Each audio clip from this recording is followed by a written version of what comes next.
there are so many books out about the Enneagram now. This book in particular, I kind of set out with three things that I wanted to explore. The first one is an emphasis on life story. We are living and behaving exactly as our story makes sense for us to live and behave. And if we would take time to slow down and understand the stories that we've lived, then that would really help us in our self-awareness.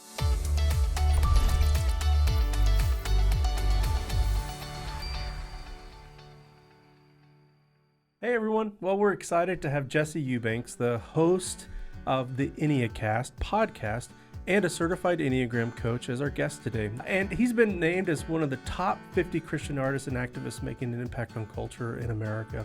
Jesse has a new book coming out on January 24th called How We Relate, Understanding God, Yourself, and Others Through the Enneagram.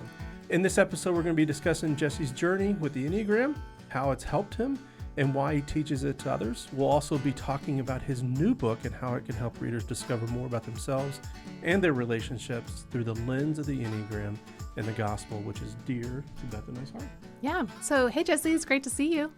Glad to be here. Well, Jesse, before we jump into talking about your new book, which I cannot wait to hear about, we've been on this journey together, you and I, with the Enneagram for quite some time, and just to see what you have been producing and how you've been helping people has been thrilling to watch and to cheer you on. So I can't wait to hear more about this book. But I would love for those that are listening to just get to know you a little bit more. So how did you become interested in the Enneagram in the first place? Like, what sparked your curiosity about it?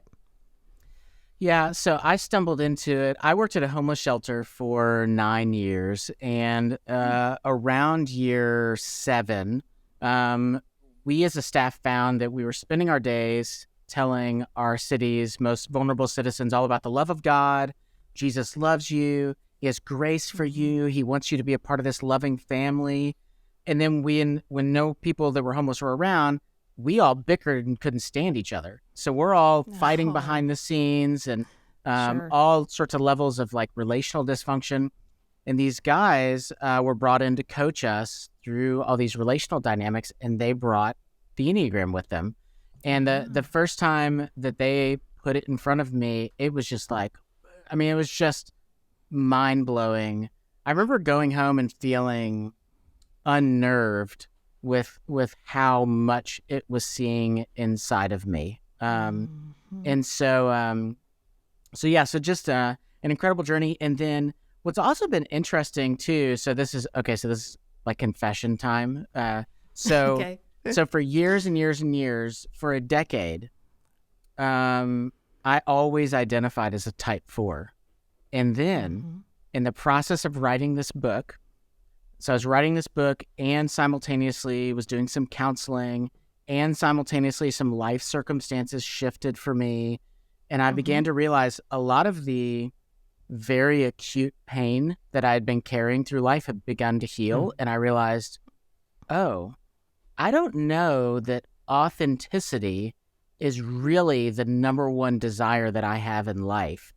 And I began to really consider, I think being valuable is really the thing that drives me more. And so it's been very interesting in the last 18 months in particular. I've had sort of a series of epiphanies that really I was not in a position to have until some of these other things began to heal. Yes. And then I was able to more readily identify this core desire. So confession to your audience, because I have been on your show as a type 4, and I'm so sorry. Which I didn't know this. So this is breaking news. I don't know how to move forward. I was anticipating a 4 and I got something different. What are we going to do? What are we going to do? As a 9, it's okay. We're going to pivot. Stay steady. Yeah. So I say that I'm a 3 with a raging 4 wing. It's still it's incredibly high. Sure. So Jesse, I want to make you an example because this is so crucial for our listeners to understand about the Enneagram. When was it that you first found out about the Enneagram? Oh gosh, it's been a decade, at least a decade. Okay.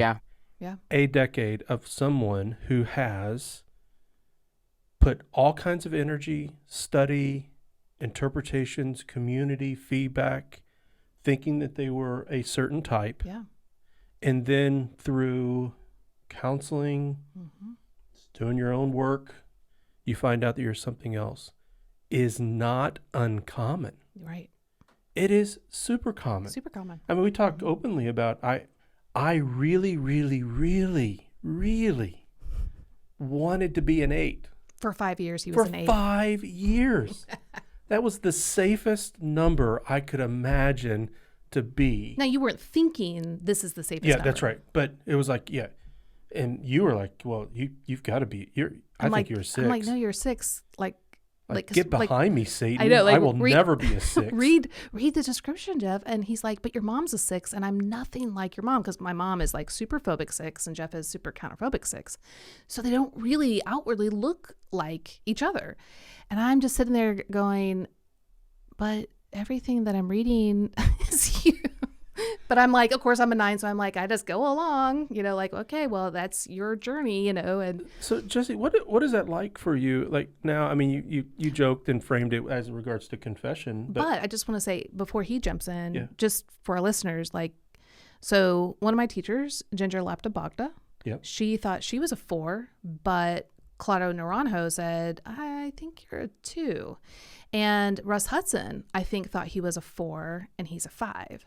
And what I've heard also is exactly what you're saying, is that I had to start at this place that I thought I was, because that was the path of my healing journey. But once I got some healing done, there was a wall, or there just wasn't anything left to do or go, which we all know that's not true, because we're on this side of heaven. And that's when the epiphany, the aha moments come of, oh wait, I think there's more growth to happen, but it's not what I thought. And that can be really scary, but it also can be like this whole new level of freedom and inspiration and growth. So back to what you were saying, Jeff. Yeah. So Jesse, what's it like for you now? So you got a lot of story out there that you've spoken yourself as a 4, and now all of a sudden here you are, you're publishing an Enneagram book, and now you're saying you're a 3. I mean, what was that experience like when you realized, like, uh-oh, I think I've mistyped myself? And it's like the worst time, right? It's like I have signed a contract to write a book on a subject for which I have postured myself as an expert, and oh wait, no, I'm an idiot. Never mind. It's like it was very well. Hey, let's very, be honest. If more church leaders were willing to simply say, I signed up for something that I thought I was going to be the hero, but I'm actually not very good at this at all. I'm humbled. But Yeah. I still have because you still, even though it's going to be a new journey for you, it doesn't discount all that you have learned. And oh, absolutely. Right. That's what's so cool, is that, you're on a new journey. Yes, because even then, I think about, like, I was going to counseling, and last year, during one of my sessions, my counselor said, of all of my male clients, you are the most emotionally aware and emotionally attuned male that I work with. And I think a lot of that came from me investing a lot of energy for so long into the qualities of the 4. And so I think that even though it was not true to my core type, I do think that it afforded me developing certain skills and certain strengths that are going to pay off. So the answer to your question, Jeff, is it's a strange experience to sort of thought and okay, I see the world a particular way, but I also think there's something very liberating about. There's the old saying, God can use who you are; He cannot use who you are not. So there's no need for me to sort of like go, but I need to be, a certain person, a certain type. I think that there's a sweetness to just kind of going, you know what, let's just kind of own up to this reflects me more. These are more my values. Yeah. And it is funny because I did have, some time ago, I was really wrestling with sort of the final questions of like, am I really, is this true? And a buddy of mine, I was talking to him and I said, I signed this contract for this book. and they want me to do all this promotion. And I told them, like, listen, I really value authenticity. I don't want to just be out there selling myself all the time. And he goes, oh yeah, you really value your authenticity. You've been on a stage since I've met you. You've got multiple podcasts. You've now got a book that's coming out for sale. He's like, and it was a real sort of sweet, like just a, like Nathan the prophet. Dude, it's like, we all know who you are. We all know how you're wired. Like, we love you. It's okay. Just be who you are. Yes. It's all good. And so it's been a journey. Yeah. So you've been on this journey for not too long. I mean, I'm assuming it's kind of like starting over, and to some degree, I mean, because with our new book, More Than Your Number, we show how you have parts within you, and those parts are your wings and your Enneagram paths, the 2 lines. And so 4 is a big part, obviously. So it's not that the work you have done is for nothing. It's been a huge part of you, and it's helped you to grow in immense ways, especially as a 3, to go there in the emotions and to understand yourself more authentically is great. But at the same time, now you're having to, in some ways, start afresh or anew. Has that been hard, or what's that been like? Yeah, I would say it's humbling in this regard. I think the biggest piece to swallow for me has definitely been the fact that I've been in the public eye, and that I've devoted enough time to sort of talking about the 4ness, and then now to come to a place. I think it would have been an easier journey for me, definitively, had I not been behind a microphone or on a stage talking about these things for so long. But I also think at the same time, to the point you guys made earlier, I also think it's an opportunity to try, hopefully, in the midst of this, to model. Yeah, exactly. Hey, sometimes this is just how it works. Sometimes some healing has to happen before we can see things with more clarity. And so for me to kind of get to a stage, I'm 43 now, and so much of the first half of my life, in so many contexts, I was the odd man out. I was the black sheep. I was unusual in the context I was in. And the Lord used those elements to write a particular story with my life, but it did aggravate sort of that unresourceful 4 stuff, that sense of being an outsider. But as those things have resolved, now I'm in an opportunity where I'm like, okay, you know what? I am somebody that's energized by building things. I'm somebody that's energized by going and teaching. I'm energized by getting together with people and putting strategy together and putting teams together. Like, okay, I like those things. Let's lean into those things. Hopefully in ways that are going to be good and helpful to other people. Wow, that's great. Jesse, at times whenever I have insight, and then I immediately have those, it's almost like a movie where you look back in time and you're like, oh, that's what was happening then. I thought it was this. But have you had that experience too, where experiences of your leadership and your relationships where it's like, as a 3, now I get it. Yeah. I understand the feedback I was getting. For sure.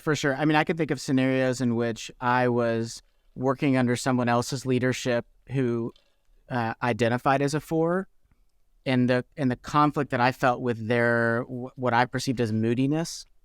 And I'm not a particularly moody person. And it was always a very strange thing for me to go like, why am I a 4, but I don't really have this moody thing, and they're a 4 and they're really moody, and why does it rub me wrong? And well, now it makes more sense, because I tend to at times lock into, we have things to do. We'll let the emotions catch up with us later. Right now it's time to lock and load. So that's not a very 4-ish quality. So there's some things that definitely made sense. And I think too, even the things really dawned on me recently is, I remember that Donald Miller, when he first came across the Enneagram, he identified as a 4. You can go online and there's various things where he's talking about being a 4. And now, of course, if you follow Don now, he's a 3 as 3 comes. But I think that it comes from a place of, we emulate very well the cultures that we value. And I grew up in a very avant-garde, sort of unusual artistic culture. I worked in the music industry. I moved to a neighborhood where overwhelmingly African American. I'm one of few white people. Like, there's just a sense in which the culture that I valued foreignness kind of stuff. And so the three quality of emulating and of going, what's valued here? Oh, those are my values. And now I'm going to embrace that. I think it's very easy for us to accidentally lose it, and we don't realize it's happening. And so when we've seen several what we believe are type 3s being shaped by certain people in the Enneagram community thinking they're 4s. And then they've like Donald Miller, like that's a perfect example. Like I was like, what? I don't see him as a 4. And so but you think about he was out in Portland, that guy's living out in Portland, and it's like he's emulating what's valued in the Portland culture. And that's why I think this is such a great conversation, because a lot of people might say, well, see, the Enneagram is, confusing or complex. It is complex because we're complex. God didn't make us in a cookie cutter way where we're not just in a box. We're just a complex being. And what you're showing is the complexity that they bring is if they do have that strong fourness to them and they're identifying or emulating a certain group or community to be valued, and it's a 4-ish community or whatever type it is, they can appear or look different than what they are. And 3s can look be very chameleon-like.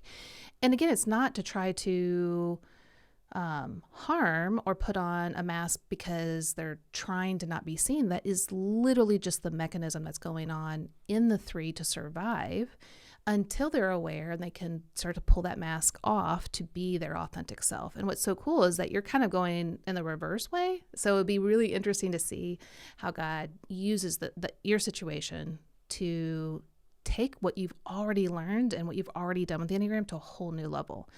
And this is just so common. That's why I brought up the examples of my teachers. Like, I know this sounds like, really? You didn't know? And it's like, no, like we're complex.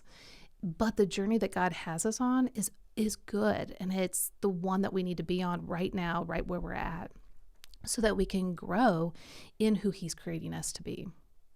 Okay, so Jesse, getting to the book, How We Relate, tell us how it's different or set apart from other Enneagram books. Tell us what the readers can expect when they dive in, like the insights they're going to gain, and how they can apply it to their life in a unique and helpful way. Yeah, there are so many books out about the Enneagram now, and it's really been wonderful because there's all these great new ideas coming out and sort of remixes of older ideas.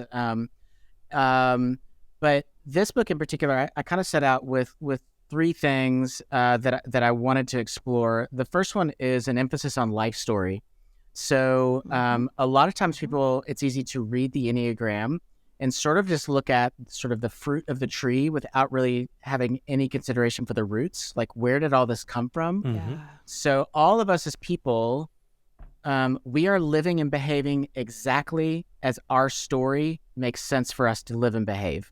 And if we would take time to slow down and understand the stories that we've lived, then that would really help us in our self-awareness. So the first thing is, I wanted to write a book that explored story. So in it, I say Enneagram plus life story equals clarity. That you really can't understand the Enneagram apart from life story. But if you hold those 2 things together, you're going to get clarity. The second thing is I wanted to explore Jesus. The Enneagram needs Jesus. I, just like you guys, I firmly believe the Enneagram is a wonderful tool, but it does not care about me. It is just a tool. It cannot, it is not going to save me. It's not going to do anything for me. Yeah. The Enneagram cannot love me into wholeness. Right. And I need Jesus, like not the idea of Jesus, not the concept of Jesus, not the figure of Jesus. I need Jesus himself. So with that in mind, Which actually, if I can just pause, like, if you're not watching us on YouTube, this is the perfect time to go, because right behind you is a perfect example of what you're talking about. Yeah. Can you describe the paintings behind you and what they represent and kind of how it connects with what you're saying? Yeah. So these are two prints by Gustave Doré, and so this one over my shoulder here is the prodigal son, and then over here you have the Good Samaritan. And the basic idea is that God's grace makes us people of justice. If we're people that have received goodness from the Lord, then we go out and we give goodness to other people. Mm-hmm. And I think in the exact same way, I mean, if you are really seriously, honestly exploring the Enneagram, like this is going to be you. You're gonna get to a place in which, like, you're broken. You are coming home and you're rehearsing your speech, like, Father, forgive me for how I've sinned against you. Like, there's a brokenness that comes with it, but in the same way, the Father receives us and then sends us out to share that same mercy and justice and goodness with other people. It is interesting you say it that way, because one of the phrases that Beth and I have used is our Enneagram type is the strategy that we've used to try and live apart from Jesus. Now, it can also be the very strategy that we use to live out our calling. But until we receive how we've taken what God has given and gone and left the plantation and just went out and spoiled everything, but we come back and we find renewal. But I think what I love about what you're saying too, Jesse, is the Enneagram is a non-judgmental friend, but it reveals. I mean, like, it's going to reveal like your great qualities when you're healthy, and it's going to go all the way to the very bottom when you are not doing well. And that is hard to hear, receive, accept, own. And then when you're at that place, does self-condemnation and fear and shame and bitterness and regret, does it all swallow us whole? Or do we have a place, like you're saying, to go to rest because Christ has taken care of all of it? So, we can see who we really are at our best and to our worst, but knowing that Christ has taken all of it and forgiven us and given us his righteousness, which is exactly the prodigal son, where we can be embraced, be whole, be nude, and revived to the place where we then go and love others well. So, Jesse, you talked about story, you've talked about Jesus, and I think you had a third one on what makes this book different. Yeah, and the third one would just be the gospel. So in traditional Enneagram teaching, the basic premise is we have these horrible, deadly sins, these vices, and we need to counteract those with these virtues. And but as Christians, that's actually not our theology. That's not what we believe. What we believe is that we're not transformed by good advice. We're transformed by good news. And so that the third piece of this is just the gospel. What does it mean for Jesus to bring us good news and for it to be a transformative thing for us? And so a lot of times when people think of the gospel, they think of the gospel as a singular message. I believe it might be more helpful to think of the gospel as a diamond. It's multifaceted. It has lots of angles and sides. And there is one angle that typically is going to pierce each of our hearts in a very profound way. And the Enneagram allows us to begin to explore that specific aspect of the gospel message that we need to hear.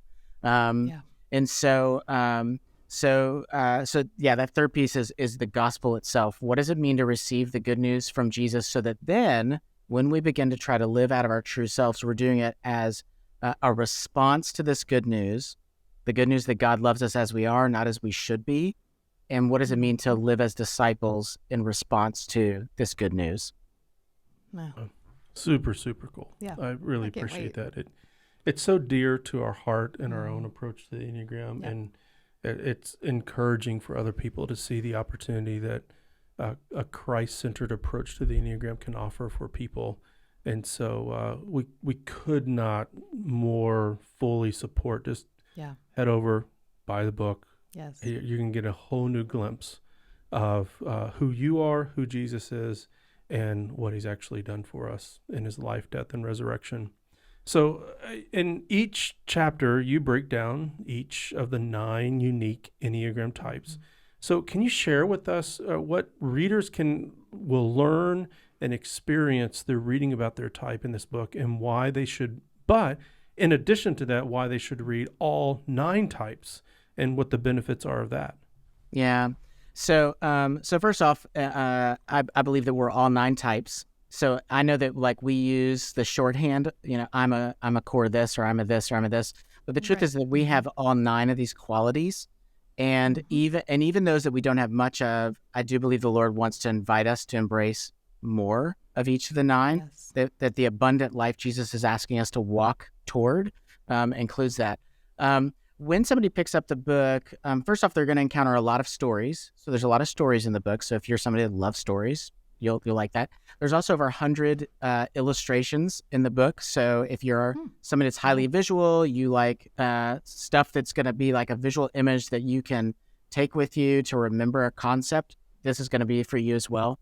But each of the chapters, after they go through the true self and the false self, describing when people are healthy and unhealthy, from there forward, it becomes a chronological exploration of the type. It begins in childhood and adolescence. So what are the themes? What are the wounds? What are the desires? And then there's a moment at the end of the childhood and adolescence where they want this good thing, but they settle. And that settling is when the moment changes to where now we have the nurturing of the false self. There's an idol that develops. There's sacrifices made to that idol. There's a deadly sin. The deadly sin defends itself through a defense mechanism, sort of all that stuff. And all of that is like very bad news. Like it's like very bad. So like Right. the first several pages, you're going to go like, this book sucks. Like this is really painful. But then there's this wonderful moment in which you will encounter Jesus. And there's a really particular structure that I've followed in each of the chapters regarding your encounter with Jesus. And probably the easiest way to say it is this. Empathy plus authority equals trust. And the reason, probably the modern parallel for that would be this. Anybody who's ever had an addiction and you're trying to get clean, you usually go and you find a sponsor. And when you go to that sponsor, you want somebody that empathizes with you. They understand the scenario that you are in, but they have also modeled the way forward. And I believe that that's how they earn trust. And I believe Jesus does that exact same thing for us. So every chapter is going to explore, how does Jesus empathize with your deepest wound for the type that you are? And then how does he affirm you? And by modeling these great attributes, but then how does he confront you by also showing you a better way? And then finally, the last turn is the redemption of your true self. So now that Jesus has come, he's given you this great message. What does it look like to walk with him? And what is the good fruit that comes out of that? Yeah, Jesse, there's various passages as I think back through my pastoral career and how I taught certain passages of the Bible and how the Enneagram could have been very helpful in applying them. But just what you said there, couple of passages came to mind when Jesus had compassion over Jerusalem because they were sheep. Understanding that Jesus is moved with compassion over our unique experiences. It moves him to the core of his being. I remember Brennan Manning explaining that in, I can't remember if it was Ragamuffin or Abba's Child, but he was talking about how it moved, Jesus, his womb, his gut was moved for us. But then Hebrews, that he's not unable to sympathize with our weaknesses. That there's a sense to where Jesus, he wants to be known as one who empathizes. Yes. And yet at the same time, like in his affirmations to the disciples, in this world you're going to have trouble. I get it. I feel it for you. But take heart, I have overcome the world. Which is exactly what you're saying there. Like, I know you're going to have trouble. The empathy and compassion. And I have authority. Mm-hmm. I've accomplished something for you. I've walked a path before you. Which just think about what that would look like. But not just who Jesus is for everybody, but who he is for each of these types in our own personal experiences. Yes. I mean, that is just remarkable yikes, I have trouble containing all the experiences of Beth and our 2 children, and yet Jesus carries them all. Mm-hmm. What a gift. Yes. And there's this fundamental question, right? Like, we have this problem where we have trusted the wrong things. So there's this question of how do I transfer my trust to Jesus, which is to say, how does Jesus earn my trust? And in the book, I'm trying to make the case he earns our trust by firsthand experiencing our deepest wound and then affirming and calling out the goodness in us, but also giving us a vision for a better way of doing things. We have to take our trust that we've given to the wrong things and transfer it to Jesus. And so ultimately the reader is left with this question: what will it take for Jesus to earn your trust? And has he done it? Wow. Mm-hmm. Man, I cannot wait. Yeah, this is totally like, I mean, in my wheelhouse. Let's go. Where's the book? I need it right now. So yeah, wow. Thanks, Jesse. I mean, one, just thanks for being transparent and honest with your own journey. I think it's going to be inspiring and comforting to so many that are stuck in trying to find their main type, because they can see themselves in lots of types. And I totally 100% agree. We're all 9 types. They're all a part of us, and to different degrees. Like obviously for me, I identify as a type 9 at the core. And when I talk about being the 5 part of my heart, it's the least I access, but that doesn't mean it doesn't have value. Like you said, I need to tap into it. So thank you for just that inspiring information and kind of aha moment to take a look at all the 9 types, to read all 9 types and to find which parts of them resonate with you and what parts of the healthy parts of them can you pull out and emulate. So thank you for that. Thank you for just your expertise and diving in and doing the work yourself, because this is not easy work, as we know. It brings so much richness and depth to who we are, and we just really appreciate all that you've done. So yeah, and thanks for sharing about your story, your own personal story, and also sharing about your book, How We Relate, Understanding God, Yourself, and Others Through the Lens of the Enneagram. Releases on January 24th, so we encourage you to head on out, grab the book, and be sure to check out Jesse's other resources, such as the Enneacast podcast. We've been a guest on a few different episodes, which has been fun. Even and Libby and yeah. And hey, and be sure to check out Jesse on our Type 4 podcast, because he really is helpful to Type 4s. Yeah. I mean, Yeah, it really was amazing. It was amazing. That's right. And be sure to head on over to Love Thy Neighborhood. The website's lovethyneighborhood.org, not .com, .org. And Jesse, we're so grateful for you, your contribution to our lives, to our YEC team, and to the many people that we get to serve. You are a gift to us. So thank you for doing the work. Thank you for being the person you are and endeavoring to believe Jesus and live out your sense of calling.